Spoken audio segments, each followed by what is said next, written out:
Vamos trazer Fernanda Manhota, nossa analista de internacional. Débora Manhota, muito boa tarde, bem-vinda como sempre. Enfim, a gente estava comentando aqui o quanto esta escalada de tensão Estados Unidos e Venezuela vem ganhando passo a passo, vem subindo ali, e a gente já tratou aqui do quão difícil é separar o que é meramente retórica e do que é ação de fato ou potencial ação de fato. Mas quando se tem as informações ali desta conversa direta entre Trump e Maduro, a se chegar ali quase em condições já começando a se negociar para a saída de um líder, seja um ditador, seja qual for a nomenclatura que se dê a Nicolás Maduro, é um sinal de que Donald Trump está disposto, de fato, a tirar Maduro do poder, seja lá quais forem os meios colocados, ou ele não chegaria ao ponto de fazer uma intervenção clássica lá, século XX, daqueles filmes de Hollywood, hein, Fernanda Manhota?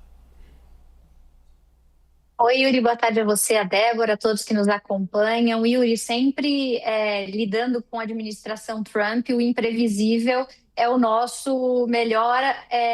cenário, né? A gente sempre fala sobre isso aqui, e esse caso da Venezuela é mais um episódio em que nós podemos verificar, né, um processo de escalada, como você disse, mas também de eventuais recuos, né? Nessa fala que a gente acompanhou hoje, né, nessas edições que vocês passaram, eles basicamente insinuam que têm interesse em avançar com a operação, mas não são contundentes em afirmar que fariam isso por meio de uma invasão clássica ou do uso de recursos em território venezuelano, né? Eles poderiam ter sinalizado alguma coisa nessa direção se o objetivo fosse dar um ultimato a Maduro, e não fizeram essa escolha.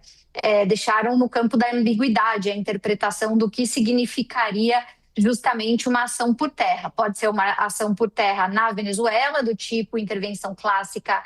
boots on the floor, como você estava dizendo, ou pode ser o uso de algum país aliado no Caribe, na região, para realizar operações mais direcionadas a partir, né, do solo, mas não necessariamente em território venezuelano. Então, deixar isso em aberto é uma tentativa de manter todas as possibilidades sobre a mesa e, portanto, ter espaço de manobra nesse movimento retórico. Uma coisa que me chamou muito a atenção, Yuri e Débora, nessa conversa e em algumas manifestações posteriores a ela, é de que, primeiro, o governo Trump começa a falar em, inclusive, envolver terceiros países nesse combate ao narcotráfico no formato em que ele está sendo realizado, né? O presidente Trump fala durante essa conversa que não só a Venezuela está na mira dos Estados Unidos, mas qualquer país que esteja envolvido nessas rotas ou no envio de mercadorias ligadas ao campo das drogas e que afetem os Estados Unidos, ampliando essa ameaça para vários outros países do hemisfério ocidental, principalmente da América do Sul. Além disso, a fala do secretário de Defesa reforça uma percepção de que não se trata apenas de algo relacionado à política bilateral para com a Venezuela. É claro que ali tem uma intenção ligada à troca de regime, é claro que ali tem uma intenção ligada também à indústria do petróleo, mas quando se coloca a questão do narcotráfico como sendo parte de uma política hemisférica, que foi o caso do que disse, né, o secretário de Defesa Hegseth, basicamente os Estados Unidos estão escancarando que a abordagem que eles têm em relação à sua liderança regional tem esse tema como prioridade. Poderiam ser outros temas, como no passado já foram, poderia ser integração de infraestrutura, poderia ser, por exemplo, a criação de uma área de livre comércio, como já aconteceu na época da ALCA, poderia ser, eventualmente, medidas para tornar mais competitiva a presença americana no que diz respeito a investimentos e concessão de empréstimos para contrapor a China, mas não. O que está delineado com essas falas é de que, se os Estados Unidos têm uma política hemisférica, e eles pretendem ter, porque tratam essa região como uma região de interesse imediato, até geográfico, né, do país, essa política vai partir de uma lógica securitária que justamente tem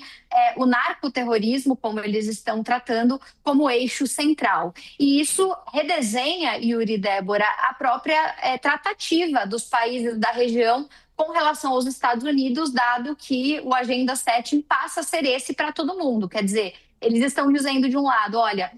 todo mundo que triangula com a Venezuela pode ser uma ameaça. E número 2, vamos tratar disso como uma prioridade para o continente. Não à toa, hoje estava lá o presidente Lula falando com ele sobre várias coisas, não só as tarifas, mas também o tráfico de drogas, mas também o combate ao crime organizado, porque todo mundo já entendeu que essa é uma pedra que vai apertar vários salos em vários sapatos aqui na nossa região, Yuri e Débora.